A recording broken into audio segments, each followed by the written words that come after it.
मैं चाहता हूं कि हमारे सीलमपुर विधानसभा के अंदर पेरिस जैसा या पेरिस से भी बेहतर सिस्टम बने। पहले जो पैसा छुपा छुपा के दिया जाता था, आजकल ये ओपन इसको मार्केट कर रहे हैं। ये बिल्कुल गलत तरीका है। इस तरह से अगर पैसा देने से क्या जो है, ये बिल्कुल दिल्ली को गर्त में ला चुके हैं। दोस्तों जय भीम, नमो बुद्धाय। मिलेंद्र गौतम मैं हूं आज सीलमपुर विधानसभा में, जहां से दीपक कुमार जी को बहन जी ने टिकट दे करके आशीर्वाद दिया है और उनसे जानने की कोशिश करते हैं कि किस तरीके से वो इस इलेक्शन को जीतेंगे और अगर जीतते हैं तो इस विधानसभा में वो क्या क्या कार्य अपने शासन में करवा पाएंगे। सर, आपका मीडिया में बहुत बहुत स्वागत है। दीपक जी, आपको बीएसपी से वोट मिला है और सीलमपुर विधानसभा से आप बीएसपी प्रत्याशी हैं। क्या लगता है कि इस बार का इलेक्शन जो है वो किस तरीके से रहेगा और आप किस तरीके से जीत पाएंगे इसे? देखिए, यहाँ पर जो है समस्याएं ही रही तो पब्लिक बहुत समस्याओं से परेशान है जी। मैं अब बहुत ज़्यादा, मैं जब बाहर निकला हूँ, लोगों से मिला हूँ, तो लोगों ने अपनी समस्या बताई है। साथ ही अपना समर्थन दिया है। रोजाना हम लोगों से मिलते हैं, उन्होंने बोला आप चिंता मत कीजिए, क्योंकि मेरे पास जो विजन है समाज को लेकर। समस्याएं तो यहाँ पर आपके सीलमपुर विधानसभा में इतनी समस्याएं हैं कि शायद पूरी दिल्ली में ना हो। तो वो समस्याएं क्या क्या हैं, आपको कुछ थोड़ा बहुत जानकारी है इनकी? हाँ जी, हमारे यहाँ सबसे पहली और बड़ी समस्या है, हमारी रोड पर इंक्रोचमेंट है। पूरा जाम रहता है, आप आने जाने में बहुत ज़्यादा परेशानी है। कोई भी शौचालय की सुविधाएं नहीं है, लेडीज आती जाती हैं, उनके लिए कोई शौचालय। झगड़े हो जाते हैं लोगों के आपस में, क्योंकि जाम लगा होता है और मार्केट में लोग फैल जाते हैं। ना ही गंदगी को साफ करने की व्यवस्था है। यहाँ पे हर नाली बैक मार रही है, लोगों की गलियों में पानी भर गया है, सीवर उल्टे पानी। आपने अभी कहा कि महिलाओं के लिए शौचालय नहीं, तो महिलाओं के लिए शौचालय के लिए क्या करेंगे आप? मैं ये वादा करता हूँ, अगर मैं आया तो मैं इस महिलाओं के लिए हर गली के कुछ कुछ डिस्टेंस पे हर जगह पे शौचालय की सुविधा बनवाऊंगा। जितनी जो काम अब से पहले बाकी सरकारों को कर देना चाहिए था, जो भी लोग अब तक विधायक रहे हैं 10 साल से 15 साल से, उन लोगों को जो काम करने चाहिए थे, उन्होंने कभी भी इस बात पर ध्यान नहीं दिया कि महिलाओं को कोई परेशानी होती है या नहीं होती है। बस उन्होंने अपने अपने काम बनाए। ये नाली और सीवर ओवरफ्लो हो रहे हैं, इसमें आप ऐसा क्या ध्यान देंगे जो आप काम करवा पाए? देखिए, नाली और सीवर के लिए क्या है, एक तो ये सिस्टम बहुत यहाँ पर जो है बिगड़ गया है। हमारे यहाँ के जो सीवर सिस्टम है वो इस हिसाब से नहीं डिज़ाइन किया गया, कहीं कहीं बंद है, कहीं कहीं ओपन है, जिसकी वजह से प्रॉपर सीवेज नहीं हो पाती। वाटर सीवेज ट्रीटमेंट प्लांट तो है पर वो किसी काम का नहीं है, क्योंकि सारी सीवेज सिस्टम जाती नहीं है। यहाँ बैलेंसिंग बड़ी गलत है। नाले का जो बैलेंस है वो ऊपर हो जाता है और सीवेज का नीचे हो जाता है, उससे उल्टा होता है कि पानी बैक आने लगता है। यानी कि आप ये कहना चाहते हैं कि नालियां जो है वो ऊंची हो गई हैं और मकान और घर जो है वो नीचे हो गए, तो वो गलियों में पानी आ जाता है सीवर का और नालियों का। जी, ये सिस्टम है, इसको बदलेंगे। और जहां हो सकेगा, जहां में लगता है कि पॉपुलेशन डेंसिटी ज़्यादा है और पाइप बहुत छोटे हैं, वहां पर दोबारा इन सबको ट्रीटमेंट कराकर नए पाइपलाइन और उस सिस्टम को डबल कर दिया जाएगा, ताकि ये पानी की जो व्यवस्था है वो ठीक हो। एक जो बहुत ज़्यादा समस्या होती है, लोग क्या करते हैं, कुछ गाय भैंस और लोगों के फाली जो गोबर वगैरह छोड़ देते हैं, कुछ लोग सीवर में गंदगी डाल देते हैं अपने काम बचाने के लिए, उससे वो जाम हो जाते हैं। जाम होने की वजह से क्या होता है कि आगे पीछे सब सप्लाई बंद हो जाती है। अभी पीछे का कारण तो हमारी 2 गली में पानी बहुत बुरी तरह से भरा रहा है और अक्सर बारिश के दौरान यहाँ पर आपको पानी मिलेगा रोड पर भी। और यहाँ पे रोड पर क्या है, रोड पर जो दुकानें बनी हुई हैं, तो जो पानी जाने की निकासी थी वहाँ लेंटर बना दिए हैं, तो वहाँ पानी को निकलने का तो कोई निकासी है नहीं। और लेंटर में कूड़ा भी आ जाता होगा, फिर वो जाम हो जाती है। इस वजह से हो गया। उल्टा ये हो गया है कि नाला ऊपर है और रोड नीचे है, तो जब नाले में जब भी पानी आता है तो वो रोड पर आ जाता है। बारिश होगी तो रोड पर आ जाएगा। ये समस्याएं बहुत ज्यादा है इन सब का। अभी आप रोड की बात कर रहे थे कि रोड पे बहुत जाम है, और आपने मुझे पहले एक बात भी बताई थी कि उसका मैं कुछ अलग तरीके से उस रोड को डिजाइन करना चाहता हूँ। वो डिजाइन क्या है? आप इस ट्रैफिक को कैसे कंट्रोल कर पाएंगे? क्योंकि सीलमपुर से और गोंडा तक की अगर जो आपकी 2 किलोमीटर के लगभग की जो रोड है, उसमें तो बहुत जबरदस्त जाम है, उसको कैसे सही करेंगे आप? देखिए, इसके लिए मेरा बहुत साफ विजन है। मैं चाहता हूं कि हमारे सीलमपुर विधानसभा के अंदर पेरिस जैसा या पेरिस से भी बेहतर सिस्टम बने। उसका बहुत ही सिंपल है। मेरा जो कोशिश है, मैं चाहता हूं कि हमारी रोड पर 3 लेयर की रोड बनाई जाए। 3 लेयर की? हाँ जी, जैसे आप जिस सब जमीन पर नॉर्मल व्यवस्था रहेगी, जैसे यातायात की व्यवस्था, पहली मंजिल पर या फर्स्ट लेयर पर हम उस पर पूरा बाजार बनाएंगे, क्योंकि आमतौर पर यहाँ पर बाजार नहीं है, लोग इधर बड़े परेशान रहते हैं, छोटी छोटी चीज़ों के लिए दूर जाना पड़ता है। हमें अच्छा कुछ खाना हो तो बच्चों के लिए यमुना विहार से और ये सब जाना पड़ता है। रेडी पटरी वालों के लिए देखिए, मेरी कोई दुश्मनी तो है नहीं रेडी पटरी वालों से, पर उनको बेचारों को भी व्यापार करना है, छोटे व्यापारी हैं, उनको भी तो जगह चाहिए ना। तो मैं ये चाहता हूँ जो फर्स्ट फ्लोर पे लेयर बनेगी वहां पर ये रेडी पटरी वाले छोटे दुकानदार, इनके लिए कम से कम 3 से 4 हज़ार लोगों के दुकान बनाने की जगह डेवलप हो जाएगी। नॉर्मल मार्केट हो जाएगी, आप गली से बाहर निकले आपके पास मार्केट है। ट्रैफिक की समस्या, क्योंकि अब नीचे इंक्रोचमेंट नहीं है तो आपकी ट्रैफिक की समस्या ऑटोमेटिकली वो कवर होती चली जाएगी। सेकंड लेयर में क्या है, हमारे यहाँ जगह की कमी है और हमारे यहाँ करीब 17 से 18 लाख पॉपुलेशन रहती है। वोट करीब 2 लाख है, पर वैसे रहने वाले कारीगर और सब हैं 17 से 18 लाख, और बहुत फैक्ट्री एरिया है। जी। ठीक है, तो रहने की जगह नहीं है।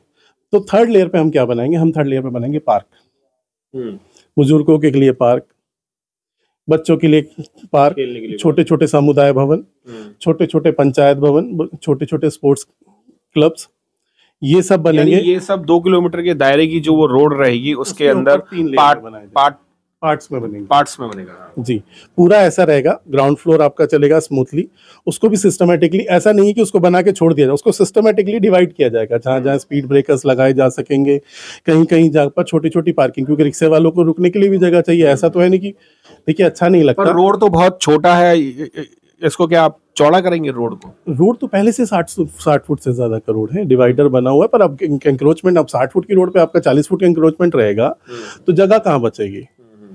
सबसे बड़ी बात ये, हम उसमें पार्किंग की व्यवस्था, जैसे लोग रिक्शे वाले निकलते हैं, इन बेचारों को लोग गाली बक देते हैं, कुछ भी कह देते हैं, कहाँ रुके कहाँ नहीं रुके, सवारी तो सवारियों के लिए प्रॉपर जगह बनाई जाएगी कि वो यहाँ रुकेंगे। जैसे बस स्टैंड होते हैं वैसे रिक्शा स्टैंड भी बनाए जाएंगे। साथ में छोटी छोटी गाड़ियाँ जो पार्क होंगी, क्योंकि मार्केट में लोग ऊपर जाएंगे तो नीचे भी पार्किंग होगी छोटी छोटी, तो वो पार्किंग उसकी व्यवस्था को ठीक से सुचारू रूप से बनाया जाएगा। फर्स्ट फ्लोर पे जब हम मार्केट बनाएंगे तो मार्केट बनाते समय ये भी ध्यान रखेंगे, क्योंकि लेडीज के लिए आप जो कह रहे थे ना शौचालय, इसी रोड पे हम कम से कम 50 से 60 शौचालय बना सकते हैं जो हमारी मेन रोड की रिकमेंड है। बिल्कुल ठीक है, शौचालय जगह जगह पर लिफ्ट लगा देंगे ताकि हमारे जो बूढ़े बुजुर्ग हैं उनको ऊपर आने जाने में, यानी कि फर्स्ट जो ग्राउंड फ्लोर पे जो ट्रैफिक रहेगा वो तो ट्रैफिक के लिए हो गया, यानी यातायात के लिए हो गया, और फर्स्ट फ्लोर पे आपका शॉप वगैरह होंगी, बाजार होगा, और सेकंड फ्लोर पे आपका पार्क वगैरह या समुदाय या बैठक वगैरह जो भी होगी, उसके लिए आने के लिए मतलब उसमें कोई ट्रैफिक नहीं रहेगा ऊपर, फर्स्ट फ्लोर पे और सेकंड फ्लोर पे? ऊपर ट्रैफिक की व्यवस्था नहीं रखेंगे, क्योंकि अगर हमने ऐसा ही कर दिया तो फिर नीचे ऊपर सब जगह ट्रैफिक हो जाएगा। हम चाहते हैं जहाँ मार्केट है वहाँ, क्योंकि जगह थोड़ी थोड़ी दूरी पे नीचे आना और ऊपर जाने के लिए व्यवस्था रखेंगे। आपका काम है ऊपर गए, अपना अपना काम किया, नीचे उतरे मार्केट। और ऐसी बहुत सारी मार्केट है, मॉलों में भी ऐसा होता है। आप देखिए जमीन में पार्किंग में लोग रोड़े चलते हैं, चाइना में भी ऐसी है कि लोगों की बिल्डिंगों के अंदर, यहाँ भी पॉसिबल है। यहाँ भी आप देखिए यमुना विहार के पास आप जाके देखेंगे कई लेयर के रोड। दिल्ली में अगर पेरिस बनाना है तो सबसे पहले अगर आप जीतते हैं तो सीलमपुर में पेरिस की झलक दिखेगी। ये 100% दिखेगी, इसमें कोई वो नहीं है। हमारे यहाँ पे जो ट्रैफिक की समस्या का है उसका एक समाधान और है। हमारे यहाँ जाफराबाद सीलमपुर के पुलिया के पास जाफराबाद से एक नाला चलता है जो सीधा चौथे पुस्ते तक जाता है। अगर मेरे को मौका मिलता है, आप मुझे लोक सेवा का मौका देते हैं, तो मैं उस नाले को पूरी तरह से लेंटर से पाटूंगा। उस पर प्रॉपर रोड बनाई जाएगी जिसमें लोगों की पार्किंग की व्यवस्था की जाएगी, प्लस आने जाने के लिए रोड बनाई जाएगी। इससे 2 फायदे होंगे। एक, उस तरफ से इस तरफ आने वाले लोगों को बहुत असुविधा है। जैसे हमारे इस तरफ के लोग एक्स ब्लॉक और इस तरफ के जो लोग रहने वाले, उनको ई रिक्शा भी ठीक से नहीं मिल पाता। कई 500 मीटर या 1 किलोमीटर तक उन्हें पैदल डिस्टेंस करके जगह पर आना पड़ता है। और ऐसी जगहों पर क्या होता है, ई रिक्शे वाले भी मनमानी करने लगते हैं कि अपनी मनमर्जी से पैसे लेते हैं। इसका भी सिस्टम हो जाए, क्योंकि वो रोड एकदम बिल्कुल इक्वल बीच में चलती है, तो हमारे एक नई रोड भी मिल जाएगी जिसकी चौड़ाई भी करीब 80 फुट के आसपास। आपके यहाँ पर क्राइम भी बहुत है, क्राइम के लिए आप क्या करना चाहते हैं? क्राइम के लिए तो देखिए, जब ये रोड बनेगी छोटे छोटे, एक तो होता क्या है ना कि रोजगार नहीं है। जब हम इतने सारे पुलिया वो बनाएंगे तो रोजगार बढ़ेगा तो लोग वैसे भी क्राइम की तरफ कम जाएंगे। दूसरी सबसे बड़ी चीज़ है कि हम छोटे छोटे स्टेशंस और वो लगाएंगे, क्या कहते हैं, पब्लिक के लिए सर्विस स्टेशंस बनाएंगे कि आप जाके अपने बूथ्स बनाएंगे, जाके अपनी कंप्लेंट्स कर सकते हैं। पुलिस को स्पेसिफिक ये वो रहेंगे, चाहे पुलिस प्रशासन बढ़वाना पड़े बात करके, कि पर्टिकुलर टाइम पर वो अपना बीट्स को रेगुलर बना के रखे, और जनता में भी जगह जगह एक दूसरे लोगों से बात करके, लोगों से कन्वीनियंटली, कि उन्हें कोई इनकन्वीनियंस लगती है तो वो तुरंत इन्फॉर्म करें ताकि हम उस पर दोबारा एक्शन। इसमें हम महिलाओं की सुरक्षा के लिए स्पेसिफिक ध्यान देंगे, क्योंकि यहाँ पर महिलाओं को और बहुत बहुत असुरक्षित महसूस होता है। लेडीज़ आने जाने में बड़ा परेशानी महसूस करती हैं, इसलिए। और जगह जगह पर नशे की व्यवस्था बहुत खराब। जैसे यहाँ पे नशे की व्यवस्था कम हो जाएगी, यहाँ पे बहुत ज़्यादा नशा, तो इसको हम बिल्कुल सख्ती से नशे को बिल्कुल मिटा देंगे। ये बात का वादा है। अगर हम जीत गए तो यहाँ से सबसे पहला और सबसे ज़रूरी काम, नशे पे पहले दिन से ही कार्रवाई होना शुरू हो जाएगी। पर नशे के कारण यहाँ भी ये भी देखने को मिला है कि बहुत सारी जो माँ बहनें हैं, यानी लेडीज़ जो हैं, उन लोगों को बहुत ज़्यादा असुविधा होती है रोडों पे चलने में या निकलने में, बाहर आने जाने में, क्योंकि छेड़छाड़ भी बहुत होती है। उस पे क्या आपका वो है? देखिए, उसके लिए ना उसके लिए हमारी सरकार बहुत अच्छी तरह से जिम्मेदार है। ब्रह्मपुरी मेन रोड है जहाँ से हमारी लेडीज़ का आना जाना है। इसी रोड पे गोंडा से लेके सीलमपुर तक 4 तो आपके ठेके हैं। 10 नंबर गली मेन बाज़ार में, जहाँ से नॉर्मली लेडीज़ का, बच्चों की स्टेशनरी की दुकानें, वहाँ पर ठेका खुल गया है। गोंडा चौक है मेजर, जहाँ पे पार्क हैं और सब कुछ है, जबकि ऐसी जगह के आसपास, स्कूल के आसपास नशे के कारण नहीं होता, पर यहाँ पर ठेका खुल गया है। सीलमपुर मेन मार्केट में, जहाँ लेडीज़ की मार्केट है, जहाँ लेडीज़ की, हमारे यहाँ की सीलमपुर मेन मार्केट इतनी फेमस है लेडीज़ के सामान के लिए, वहाँ पर ठेका खुला हुआ है। अब वो तो सिक्योरिटी तो वैसे ही वो परेशान होंगी। हम सबसे पहले मैं ये नहीं कह रहा कि ठेका बंद करवा देंगे, पर इनको ऐसी जगह सेटल कराओ जिससे कि किसी को इनकन्वीनियंस ना हो। और मैं तो ये चाहता हूँ कि ये तीनों के तीनों, चारों के चारों ठेके बिल्कुल बंद कर दिए जाए। नशे की कोई व्यवस्था ही ना रखी जाए। नशा होगा, लोग करेंगे तो फिर बदतमीजी भी करेंगे, लेडीज़ को परेशानी भी होगी आने जाने में। जी, और आप इस पे नकेल लगाने के लिए पूरी तरीके से तत्पर हैं कि अगर मैं जीतता हूं तो इस पे सारे पे काम करूंगा। पर अब बात आती है कि बहुजन समाज पार्टी जो है वो कई सालों से अपनी प्रोग्रेस नहीं दिखा पा रही, ना निगम, ना विधायक और ना ही काउंसलर वो बना पा रही है। तो अब आप जीत की राह पे कैसे हैं? आपका क्या डिजाइन है जीतने का? देखिए, बहुत सिंपल सी बात है। हम लोग झूठी राजनीति नहीं करते, झूठ नहीं बोलते। उन लोगों की झूठी राजनीति अब एक्सपोज होने लगी है। वो कितने दिन झूठ बोलकर अब लोगों से सत्ता में आ सकेंगे? अभी बच्चों की पढ़ाई का यहाँ बिल्कुल सिस्टम ठप है। अब यहाँ 8 साल पहले, 9 साल पहले गांधी हरिजन स्कूल हुआ करता था, इकलौता इंग्लिश मीडियम स्कूल, जिसमें 4000 बच्चे पढ़ते थे। वो तुड़वा दिया, बच्चे इधर उधर कर दिए। उनका मकसद था कि ये बच्चे प्राइवेट में चले जाएं, सरकारी का चक्कर खत्म हो। 8 साल से वो स्कूल बना ही नहीं। मैं चाहता हूं वो स्कूल दोबारा बने, और उसमें मैं नहीं चाहता, छोटे बच्चों की पढ़ाई के लिए तो यहाँ व्यवस्था थोड़ी बहुत है, पर बड़े बच्चों, हायर सेकेंडरी और हायर एजुकेशन के लिए यहाँ कोई सिस्टम नहीं है। वो जगह पर मैं चाहता हूँ एक तो ITI बने, ताकि बच्चों, यहाँ पे जो बच्चे हैं उन्हें स्किल्ड वर्क मिले। वो इन्हीं स्किल के लिए ढूंढने के लिए बाहर दूर दूर पढ़ने जाते हैं, जिसकी वजह से उन्हें आने जाने में इनकन्वीनियंस, प्राइवेट में काम करते हैं, छोटी छोटी जॉब करने में मजबूरी हो जाती है। ये ITI बनेगा तो स्किल्ड होंगे हमारे बच्चे, तो ऑटोमेटिकली अच्छे प्रोग्रेस में रहेंगे। और 10वीं के ऊपर की जो हायर एजुकेशन है, इंग्लिश मीडियम या फिर और बहुत बेहतर है, तो उसके लिए भी वहाँ जगह बनेगी। जी, कुछ और रणनीति आपकी जीतने की क्या है? क्योंकि आम आदमी पार्टी भी है यहाँ पर, कांग्रेस भी है। अब कांग्रेस दमखम से दोबारा से आ रही है, और बीजेपी भी पूरा दम लगा रही है, क्योंकि दिल्ली में 70 सीटों पे वो चाह रही है कि हम ही आए और हम सरकार बनाएं। आजाद समाज पार्टी भी अब पहली बार यहाँ से इलेक्शन फाइट कर रही है दिल्ली से। तो BSP जो है, जो 14%, उनका 14.5% उनका वोट बैंक था, क्या वो दोबारा आप खींच पाएंगे इस बार? इससे बेहतर वोट परसेंटेज हम खींच पाएंगे। उसका कारण है कि अब लोग जागरूक हैं, लोगों से मिलते जुलते हैं, लोग बात करते हैं, तो हुए। और दूसरा, हमने अब लोगों को बिल्कुल वादे किए, जैसे मैं आपको बता रहा हूँ, ये बिल्कुल फैक्ट वादे हैं। हम इसी तरह से इससे भी बेहतर काम बहन जी ने करके दिखाए। अब लोगों को विश्वास होने लगा है, क्योंकि ये लोग आपस में नूरा कुश्ती करते हैं, जिसमें एक शब्द होता है नूरा कुश्ती। उन नूरा कुश्ती से लोग हो चुके हैं तंग। हम जब लोगों में जाते हैं, वो कहते हैं नहीं नहीं भाई साहब, हम आपके साथ हैं। और हमारी जीत का ये, हम एक एक व्यक्ति से इस इलाके में मिल रहे हैं, एक एक व्यक्ति से आश्वासन हमें मिल रहा है, और हम ये वादा कर रहे हैं। बहन जी की तो पहले से ही काम के तारीफ होती है, इसमें कोई तार नहीं, उसको हम बढ़ा चढ़ा कर ही करेंगे, इस बात का। राजनीति में उठक पटक चल रही है, और सभी लोग जो हैं, जैसे अगर मैं बात करूं आम आदमी पार्टी की, तो वो महिलाओं को 2100 रुपये दे रही है।